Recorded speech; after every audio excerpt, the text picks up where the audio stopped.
영상을 하나 보시겠습니다.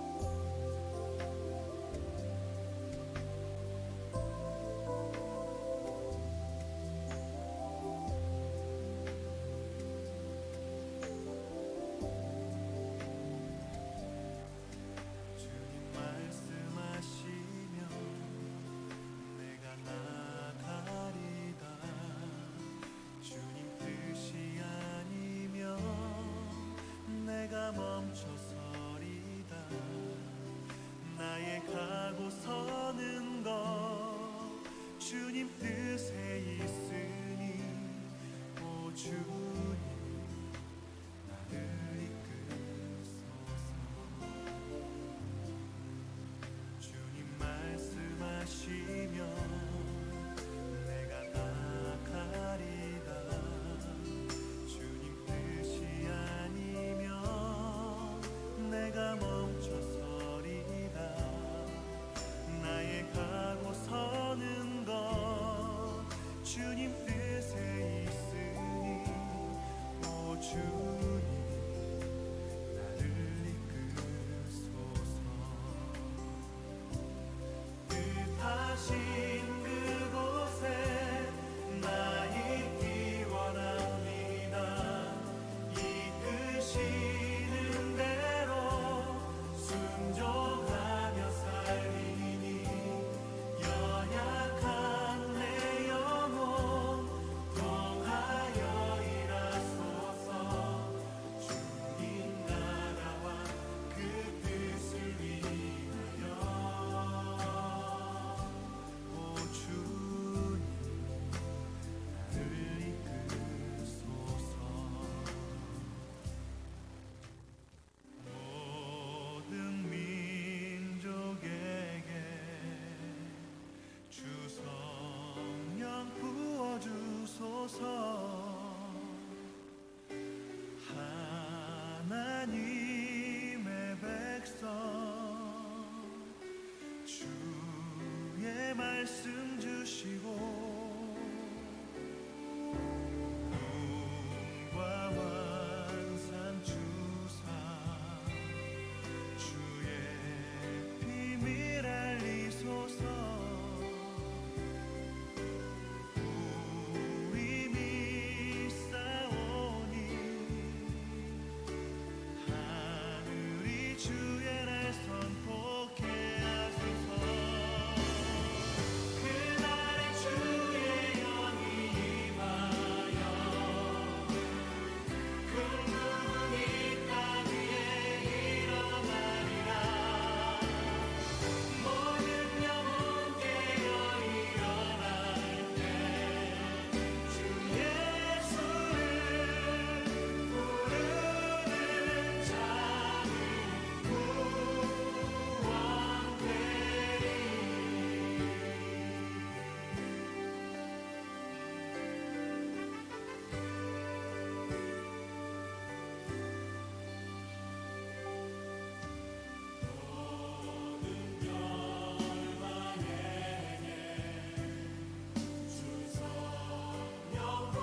부어주소서.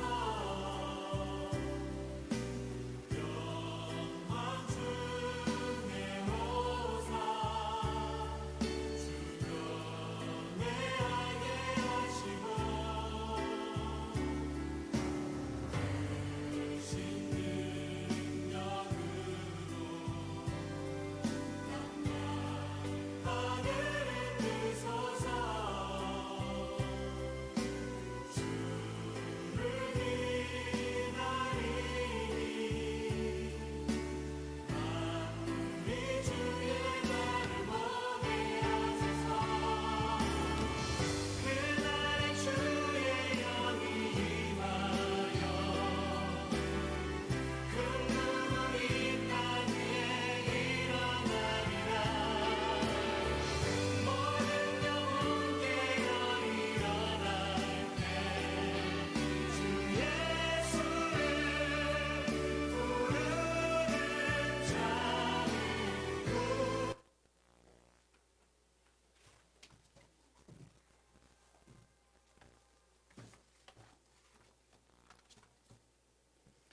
네, 반갑습니다.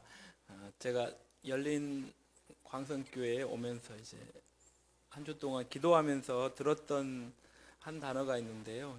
이 시대의 시대 정신이 뭘까를 생각해 봤어요. 그건 바로 안정이라는 거예요. 사람들이 요즘에 젊은이들이 추구하는 가장 중요한 게 뭐고, 또 장년들 또 노년에 거쳐서 전체적으로 봤을 때 안정감을 찾고 있는 것 같아요. 그래서 봉급이 좀 적더라도 공무원이나 교사를 선호해요. 교사가 사실 쉽지 않은 직업인데도 사람들이 그걸 원하는 이유는 안정적이기 때문에 그래요. 그리고 자산이든 어떤 것든 안정적인 것을 추구합니다. 그래서 한때는 성장을 원했고 부흥을 원했는데 지금은 그것보다는 안정감을 줄 수 있는 그런 걸 찾는 것 같아요. 저는 그런 면에서 열린광성교회는 그런 시대 정신을 반대하고 모여있는 분들의 모임이라는 생각을 했습니다. 광성교회라는 안정적인 큰 교회를 뒤로하고 개척이라는 또 새로운 길을, 오늘 종교개혁주일 얘기를 하셨는데 하나님이 우리의 반석이시고 요새라는 얘기를 많이 합니다. 사실 한 그림이 제가 오면서 그려진 게 뭐냐면, 하나님이 우리를 품으실 때 마치 병아리들이 돌아다니다가 독수리나 이런 매가 날아오면 엄마 품으로 딱 달려가잖아요. 그래가지고 거기에 딱 안겨 있잖아요. 그럴 때 누리는 안정감이 있는데, 요즘 한국 분들은 이미 자기가 들고 다니는 안정을 찾는 집이나 이렇게 덮개가 있어가지고 그 엄마 품에 들어가기가 너무 힘든 거예요. 이미 우리가 갖고 있는 안전망이 너무 많아가지고 하나님이 우리를 직접 보호해 주시기 힘든 그런 상황이 아닌가 하는 생각을 잠깐 해봤습니다. 언제 사람들이 안정감을 찾을까요? 자기가 계획을 하고 또 그 계획대로 이루어질 때 사실은 안정감을 찾습니다. 그래서 그걸 찾아서 교회 생활도 합니다. 신앙생활도 역시 그렇게 자기의 계획을 가지고 그것이 이루어지기를 이제 바라는 거죠. 그러면서 기도하면서 하나님의 뜻을 찾고 그것에 순종했을 때, 이루어질 때, 예측 가능할 때 이렇게 안정감을 누리는 거죠. 그런데 여러분 살아보셔서 알겠지만, 우리가 살면서 하나님의 뜻이라고 분명히 확신을 하고 했는데 그 일이 제대로 되지 않을 때도 많잖아요. 그게 아이러니잖아요. 분명 하나님의 뜻이라고 생각을 하고 거기에 순종하는 마음으로 했는데 이루어지지 않을 때, 그게 일이 지체될 때 우리는 과연 어떻게 해야 될까요? 우리가 오늘 알아보려고 하는 게 그겁니다. 하나님이 우리에게 하시는 일이 이해되지 않을 그때 우리는 어떻게 반응해야 될지 한번 같이 알아보려고 합니다. 오늘 본문에 나오는 두 주인공인 엘리야와 사르밧 과부도 사실 우리와 같이 하나님의 뜻이 잘 이해되지 않은 상황이 있었습니다. 우리가 잘 아는 대로 엘리야 선지자는 구약을 대표하는 선지자입니다. 예수님이 변화산상에 올라갔을 때 만났던 두 선지자, 모세와 엘리야, 이 두 사람인데 그만큼 하나님 앞에 이스라엘 역사 속에 탁월한 그런 선지자였습니다. 그 엘리야가 하나님의 부르심을 받고 첫 번째로 했던 사역이 뭐냐면, 아합 왕에게 찾아가서 내 말이 없으면 수년 동안 비도 이슬도 내리지 않을 것이라고 하는 말씀입니다. 17장 1절에 나온 것과 같은 그 말씀을 선포합니다. 이 아합 왕은 누굽니까? 이스라엘 전 역사에서 가장 악독하고 가장 우상 숭배를 목숨을 걸고 했던 왕입니다. 가장 탁월하고 위대한 엘리야 선지자가 가장 악독한 아합 왕에게 와서 지금 선포를 한 겁니다. 내 말이 있기 전까지는 수년 동안 비도 이슬도 내리지 않을 것이다. 강대강의 대결인데 엘리야가 이렇게 선포했을 때 아합 왕은 어떻게 했습니까? 네, 하나님 말씀이니까 이렇게 순종하겠습니다. 이렇게 했을까요? 당연히 아니죠. 오히려 군사를 풀어서 이스라엘 전역에 군사를 풀어서 이 엘리야 잡히기만 해봐라 하면 이제 죽일 기세로 엘리야를 찾아다닙니다. 그래서 엘리야는 도피를 하게 되죠. 사람의 인적이 전혀 없는 곳으로 가게 되는 거예요. 요단강 근처에 그리 시냇가라는 이름도 없는 작은 시냇가에 숨어서 지냅니다. 사람들의 만일 접근이 있으면 발각이 돼서 죽을 수밖에 없기 때문에 하나님이 직접 까마귀를 보내서 먹여 살리는 겁니다.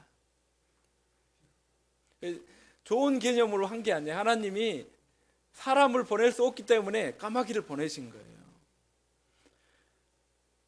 그런데 문제는 뭐였냐면 기근이 너무 심하니까 시냇가마저 말라버리는 거예요. 그래서 이스라엘 안에는 군사들에게 잡혀서 죽기 때문에 이방 땅으로 이제 피난을 가게 되는 것입니다.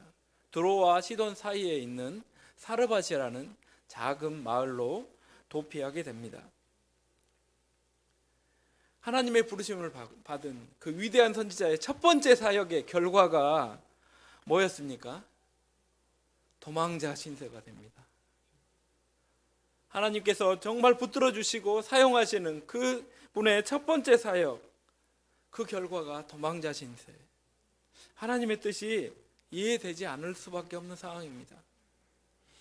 또 다른 사람인 사르밧 과부는 어떻습니까? 사르밧 과부가 엘리야를 처음 만났을 때 그녀는 삶의 종착역에 와 있었습니다. 가뭄으로 인해서 농사를 지을 수도 없고 일할 자리도 없었습니다. 그렇게 마지막 남은 밀가루와 기름 몇 방울, 그걸 가지고 빵을 만들어서 이제 아들과 함께 먹고 죽음을 기다리러 가는 그런 상황이었습니다. 하늘이 무너져도 솟아날 구멍이 있다고 성인들 말씀하셨는데 이 과부에게는 쥐구멍만한 희망도 없었습니다. 이런 상황에서 엘리야를 만난 것입니다. 그래서 이 두 사람 엘리야와 사르밧 과부의 만남은 그리 유쾌한 것이 아니었습니다. 어쩌면 너무나 처참하고 또 절박한 상황입니다. 아합 왕에게 쫓기고 있는 엘리야가 마지막 한 끼를 남겨놓고 있는, 그리고 죽음을 기다리고 있는 과부를 만난 것이기 때문에 그렇습니다. 마치 코로나로 교회가 흔들리고 사업이 어려움을 당하고 어떻게 할 바를 알지 못하는 그런 상황과 비슷합니다. 죽음의 그림자가 드리운 과부에게 찾아온 이 엘리야가 했던 말은 정말 어떻게 보면 끔찍한 말입니다. 내 손에 떡 한 조각을 내게로 가져오라. 그런데 이 마지막 이 떡 한 조각이 뭐냐면 이 과부와 그 아들을 먹여 살리 생명을 연장해 줄 수 있는 마지막 떡이었다는 것이죠. 만일 여러분 이 과부의 입장이었다면 어떻게 느끼셨겠습니까? 저 같았으면 정말 화가 나서 뺨이라도 한 대 때리고 싶었을 것 같습니다. 아들과 함께 먹을 마지막 떡을 자기에게 달라고 하는 이 낯선 사람의 부탁 앞에서 주저앉아서 울거나 화를 내는 것이 어쩌면 당연한 반응 아니겠습니까? 목숨을 이어줄 마지막 그 빵 조각을 내놓으라고 하는 하나님의 요구입니다. 여러분이라면 어떻게 하시겠습니까? 왜 하나님은 이렇게 하십니까? 요즘 말로 하면 폼나지 않게 말입니다. 하나님은 전능하시기 때문에 폼나게 기적을 베풀어서 엘리야와 과부를 살리실 수 있는 분입니다. 하나님이 그 그리시네가에 숨어있던 엘리야를 어떻게 먹이 살리셨습니까? 까마귀를 보내서 먹이셨던 분입니다. 수백만의 이스라엘 백성이 40년 동안 광야를 걸을 때 어떻게 살았습니까? 그 400만이 넘는 그 사람들, 하나님이 만나와 메추라기를 아침과 저녁으로 보내주셔서 먹여 살리셔지지 않았습니까? 그런데 그 하나님이 지금 어디에 가신 것입니까? 가난하기 짝이 없는 가난의 굴로 속에서 죽음을 기다리고 있는 이방 과부에게 찾아와서 그 마지막 남은 빵 조각을 달라고 합니다. 때로는 하나님이 하시는 일이 이해가 되지 않습니다. 왜 내게 이런 일을 시키는지, 왜 이런 어려운 가운데, 고난 가운데 침묵을 하시는지 잘 이해가 되지 않습니다. 저희 선교사에게도 이렇게 하나님의 뜻이 이해가 되지 않을 때가 종종 있었습니다. 저는 재수할 때 하나님의 부르심을 받고 이제 선교사로 헌신하게 되었습니다. 대학에서 히브리어를 전공하고 김광배 목사는 그때 제가 IBF 사역을 했습니다. IBF에서 IBF를 활동을 했는데 거기에서 만났던 이제 대학 동기입니다. 대학은 다르지만 우연히 또 다른 대학들이 함께 지부를 다시 개척하는 모임이 있어서 거기서 이제 만나게 된 너무 귀한 형제입니다. 무려 30년 만에 다시 만나게 되었습니다. 얼굴은 그대로인데 피부에 주름이 좀 생기고 흰머리가 생기고 하는 거 달라졌지, 그 눈동자, 그 순진하고 하나님을 사랑하고 장난기 어린 그 눈동자 그대로의 모습을 가지고 있는 목사를, 김광규 목사를 다시 만나게 돼서 너무 기쁘고 감사합니다. 대학에서 이제 전공이 히브리어니까 전공을 살 수 있는 선교 방법을 찾다 보니까 그게 성경 번역이었어요. 방송을 다 보셔서 이미 아시겠지만 그렇게 해서 이제 성경 번역 훈련을 받고 선교사로 허입이 되었습니다. 신학도 다 마치고 교회 생활 하던 거, 이제 교회 사역하던 것도 사임하고 드디어 이제 선교 훈련을 본격적으로 받게 되었습니다. 하나님이 저를 선교사로 불러주신 게 너무 감사하고 드디어 이제 선교사로 허입되어서 너무 감사했습니다. 그런데 문제가 있었습니다. 선교사로 불러주셨으면 하나님이 먹여 살려주셔야 될 거 아니에요. 처음에 저희가 후원 받던 게 60만 원 후원 받았습니다. 그때 3살과 1살에 우리 아들, 딸이 있었는데 4인 가족이 어떻게 60만 원으로 살 수 있습니까? 근데 더 큰 문제가 있었어요. 제 성격이 다른 분한테 가서 아쉬운 소리를 하거나 부탁을 못하는 성격이에요. 내가 가진 걸 주는 건 좋아, 쉽게 하는데 가서 이렇게 내가 이런 형편이니까 좀 도와달라고, 후원해달라고 이렇게 말을 못하는 거예요. 진퇴양난이죠.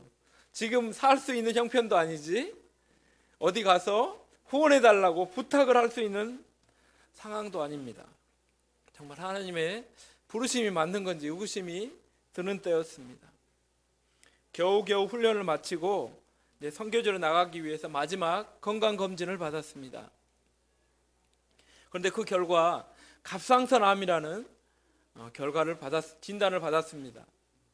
의사 선생님은 빨리 수술을 하자고 하셨습니다. 정말 15년이 넘게 준비했고 또 다시 이제 언어학 석사 과정을 하기 위해서 한동대에서 석사 과정을 마치고 이제 나가려고 하는 때였습니다. 거의 18년을 기다려서 이제 선교지로 드디어 나가게 됐는데 갑상선암이라는 진단을 받았기 때문에 사실 정말 하나님의 뜻이 제 머리로는 이해가 되지 않았습니다. 저희가 일하는 곳은 파푸아뉴기니 밀림입니다. 오랫동안 우물에서 물을 길러서 그 물을 정수해서 먹고 저희 목욕은 이제 샤워는 거기 우물에 가서 씻곤 합니다. 그런데 문제는 뭐냐면 방송에 나왔듯이 제 피부가 메이드 인 코리아예요. 그래가지고 이 정글 속에서 그 물로 씻기 시작하면 한 달 정도 지나면 이게 한국 표시가 나는 거예요. 한국인 표시가 나는 거예요. 피부에 물집이 잡히고 가려움증이 시작이 되는 거예요. 약을 먹어도 효과가 없는. 제가 욥도 아니고 성경 번역하러 오지로 이렇게 파푸아뉴기니 그 오지로 들어갔는데 하나님 도대체 이게 뭡니까? 이런 생각이 들었습니다. 영상에서 보신 것처럼 저희는 경비행기가 아니면 마을로 들어갈 수가 없습니다. 문제는 활주로가 풀로 덮여 있다는 것이죠. 활주로에 풀이 깎이지 않으면 경비행기가 이륙도 어렵고 착륙도 어렵습니다.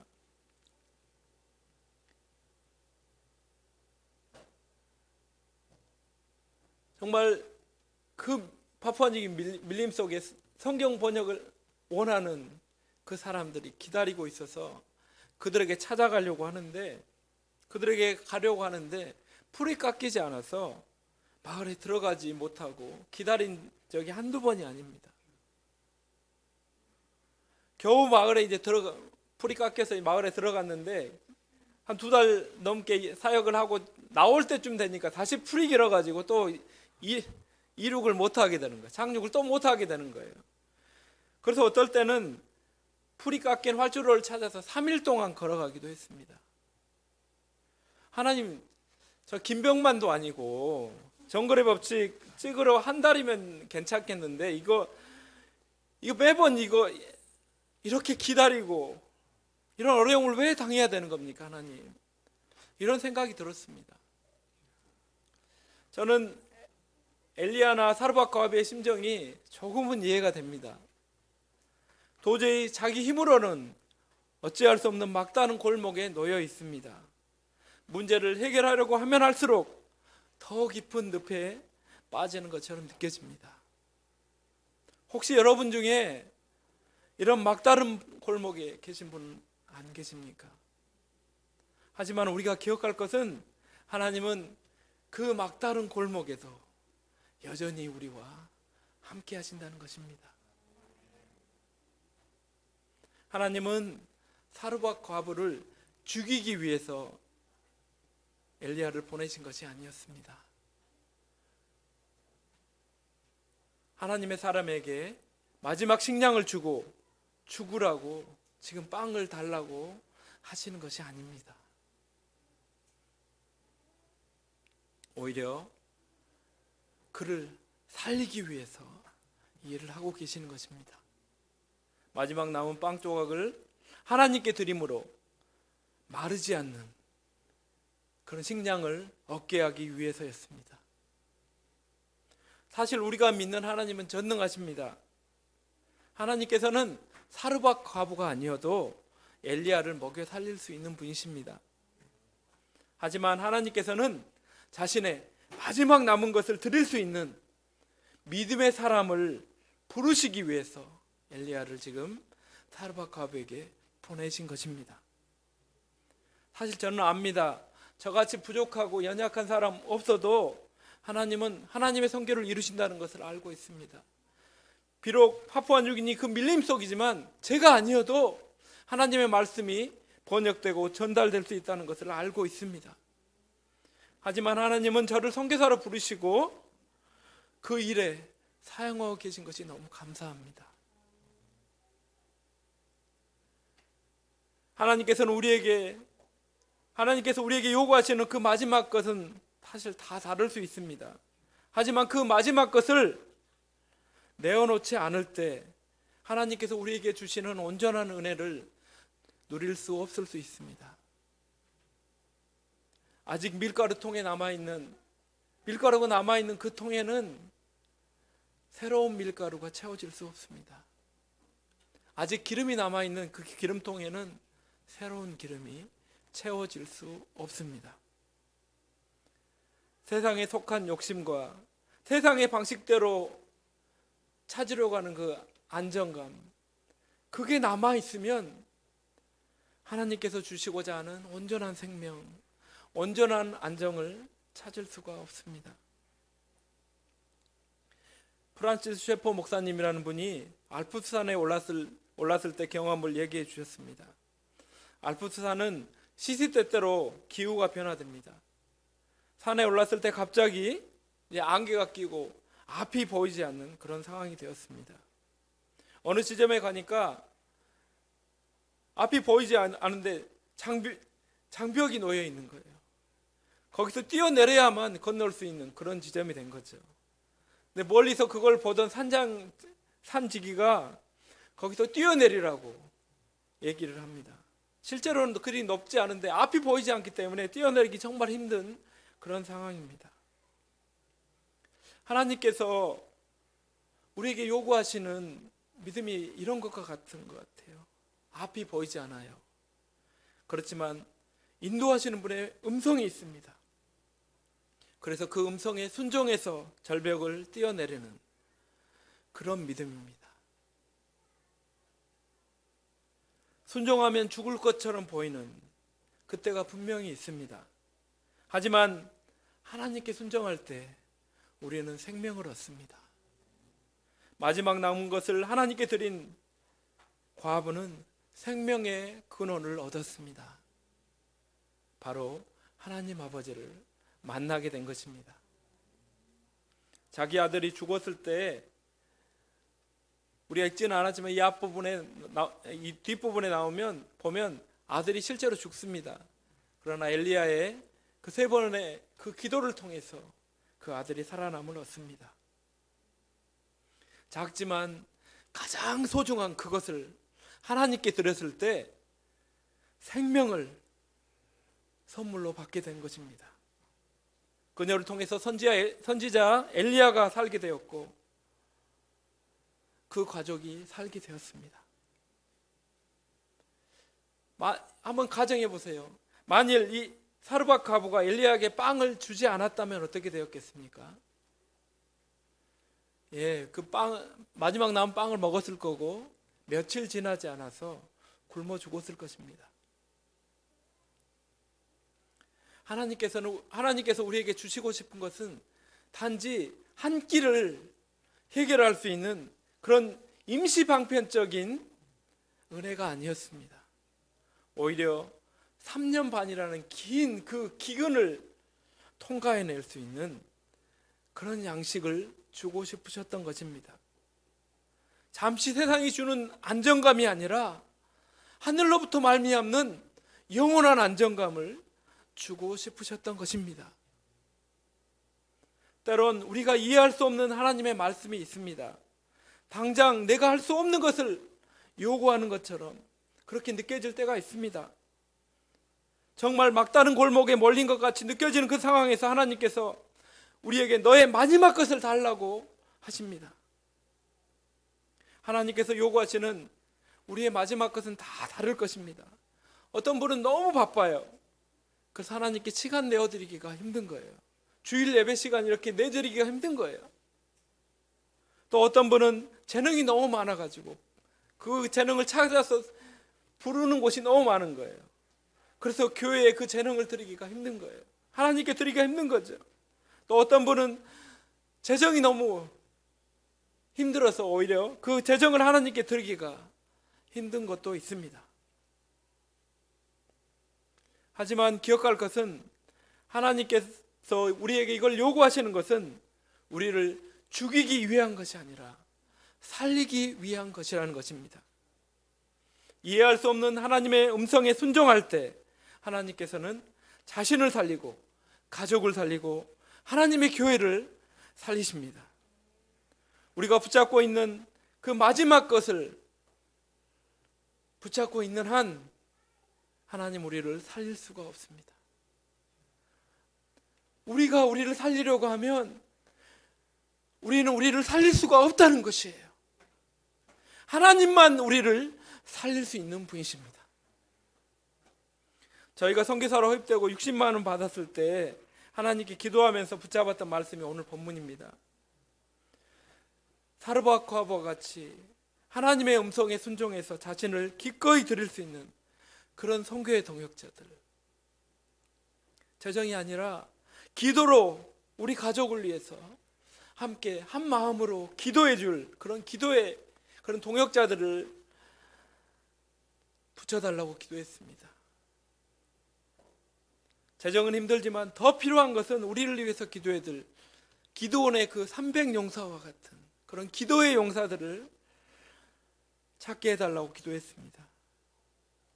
그래서 재정 후원할 교회가 아니라 우리를 위해서 기도해 줄 기도의 후원 교회들을 찾아다녔습니다. 그래서 1살, 3살 아이 들쳐업고 버스를 타고 충북 진천에 있는 작은 교회, 그 농촌 교회, 개척 교회 찾아다니면서 기도 부탁을 드렸어요. 저희 기도 카드를 이렇게 보여드리면서 이걸 여러분 눈에 잘 보이는 냉장고에 곳에 주시고 냉장고에 붙여주시고 냉장고 열 때마다 우리 가족의 이름을 한번 불러달라고 사진 보면서 박정석 권선영 선교사, 파푸아뉴기니에서 일하고 있는 박정석 권선영 선교사를 기억해 주세요. 이렇게 하루에 한 번씩만 저희 이름을 하나님께 올려달라고 부탁드렸습니다.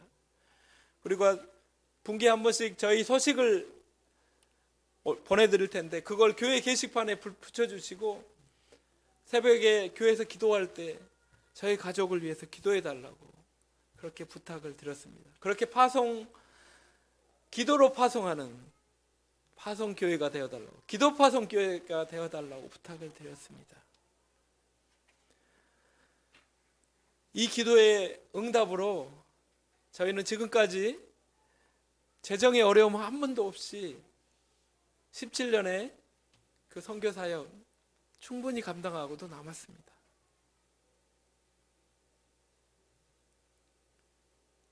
갑상선암 진단을 받고 나올 때 머릿속으로는 정말 이해가 되지 않았습니다. 그런데 차를 운전하고 병원을 나오는데 입에서는 하나님이 하실 일에 대한 찬양이 나왔어요. 원래 계획되어 있던 대로 부산의 한 교회에 가서 새벽 예배를 인도하고 한 주 동안 인도하기로 했는데 그 일을 하러 갔어요. 인도하던 중에 교회 한 집사님이 말씀하시는 거예요. 하나님이 우리 선교사님 고쳐주신다고. 그 하나님의 말씀대로 3개월 안에 수술 없이 그 갑상선암에서 치료를 받았습니다. 그 과정에서 갑상선만 치료된 것이 아니라 저의 믿음 없고 그 겁 많은 제 그 심령을 하나님이 고쳐주셨어요. 두려워 말라, 놀라지 말라. 내가 너의 하나님이다. 내가 너랑 함께 해주시겠다. 이 약속의 말씀을 주셨습니다. 그 약속의 말씀을 붙잡고 제가 선교지로 나갈 수 있었습니다. 파푸아뉴기니 나간 첫 해는 정말 힘든 시기였습니다. 영어로만 생활하기도 힘들었고 기후도 너무 힘들었습니다. 재정도 너무 힘들었습니다. 그때 같이 IBF 하던 후배가 연락이 왔습니다. 그리고 기대하지 않았던 후원을 해주었습니다. 파송교회가 할 수 있는 그 후원을 2년 동안 해주었어요. 이번에 한국 들어오면서 그 미국에 있는데 그 후배랑 교제하면서 간증을 들었어요. 저희 후원할 그때 자기들도 사실 사업 2번 실패하고 3번째 사업을 해서 겨우 이제 자리를 잡아가기 시작하던 때였어요. 자기 자녀들 분유 사 먹을 돈도 사실 어떻게 될지 모르는 그런 상황이었다고 들었어요. 그런데 하나님이 그런 마음의 소원을 주신 거예요. 우리가 어려운 것 같다고 후원을 보내라고 하는 마음의 감동이 있어서 그거에 순종했다는 거예요. 그 후원 덕분에 저희는 그 어려움을 이겨내고 사역을 계속할 수 있었습니다. 그리고 그 후배도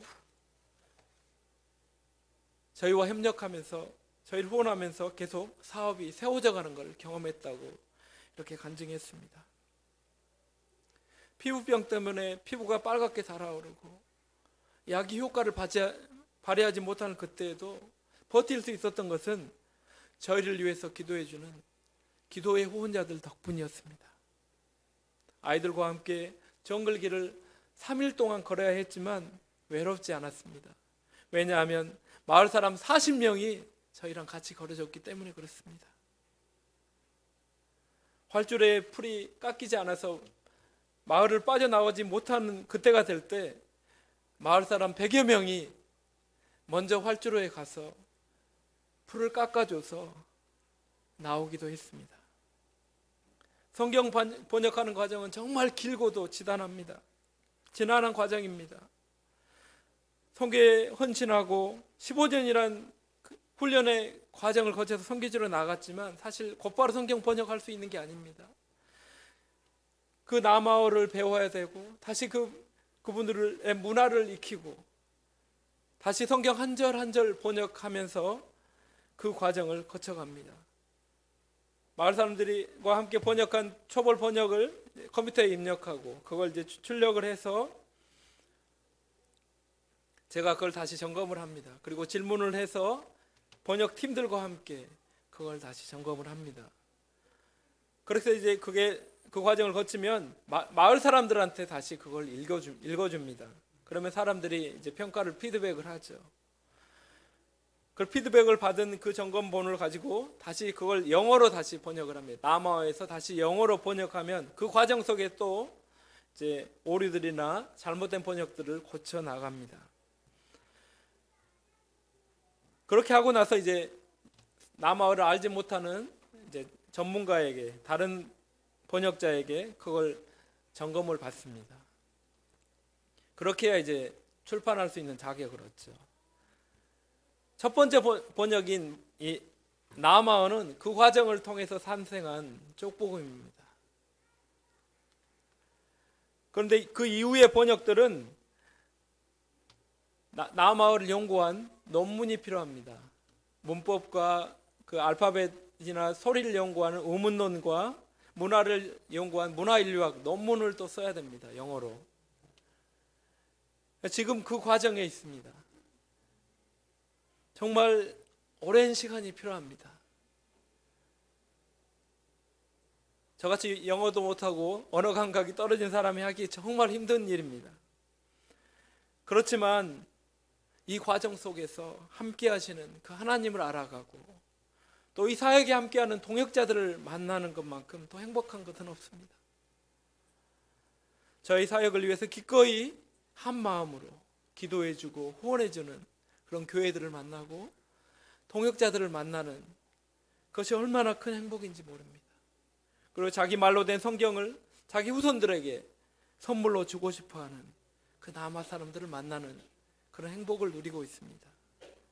노아 템플이라는 한 젊은이는 남아 글자 자체를 읽지를 못했어요. 그런데 남아어 읽기반을 통해서 글자를 배우고 성경 번역에 참여하고 있습니다.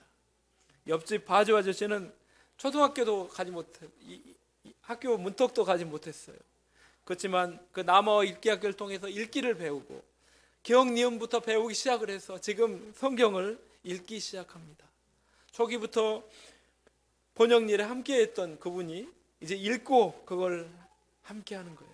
그 어머니는 새벽마다 저희를 위해서 제 이름을 불러주면서 기도해준 기도의 어머니셨습니다. 선교지에 나간 지 13년이고 선교사가 된 지 17년입니다. 7살이고 5살이던 아이들이 이제 고등학교를 졸업하고 고2가 되었습니다. 쉽지 않은 과정이지만 이 일에 함께 해주는 여러분들과 같이 기도해 주시는 분들을 만나고 마을 밀림 속에 있는 그 남아 사람들과 함께하는 그 행복을 누리고 있습니다.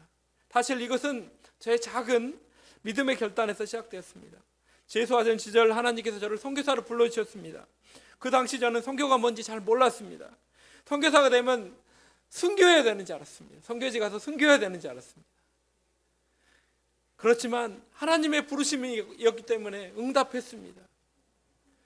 그 응답의 결과로 저는 이루 말할 수 없는 하나님의 은혜를 누리고 있습니다. 오늘 여기에 제가 서 있는 것이 그 하나님의 은혜의 표시입니다. 엘리야나 사르밧 과부처럼 절망에 빠질 수밖에 없는 시대를 살고 있는 우리들입니다. 그렇지만 이 가운데 하나님의 사랑이 있습니다.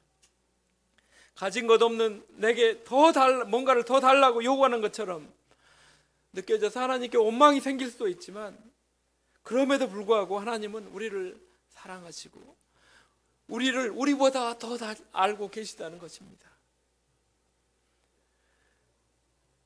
이 시대의 최고의 가치인 이 안정감을 하나님께 맡김으로 말미암아 얻는 그런 믿음을 우리가 얻었으면 좋겠습니다.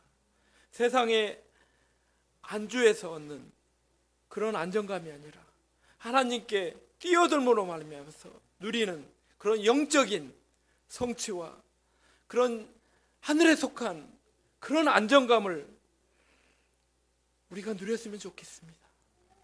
이 시대에 한 영혼을 찾아 나아가는 간절함이 회복되고 하나님의 그 마음, 정말 우리의 모든 것을 알고 계시는 그 전능하시고 사랑이 많으신 그 하나님 앞에 우리 자신을 내어드리는 그런 믿음의 결단을 하는 우리가 되었으면 좋겠습니다. 함께 기도하겠습니다. 하나님 아버지, 오늘 우리가 이렇게 하나님 말씀 나눌 수 있게 해주셔서 감사합니다. 정말 앞이 보이지 않는 상황이지만 우리를 사랑하시고 잘 알고 계시는 주님 앞에 뛰어드는 믿음의 결단을 하는 우리가 될 수 있도록 축복하여 주시옵소서. 열린 광성교회 그 믿음을 가지고 교회를 시작하고 지금도 앞으로 나가고 있습니다. 오늘도 교회가 주님 앞에 그렇게 뛰어듭니다. 주님의 그 인도하심 앞에 우리 교회를 올려드립니다. 주님, 우리를 인도하시고 품어주시고 복 주시옵소서. 감사하며 예수님 이름으로 기도합니다. 아멘.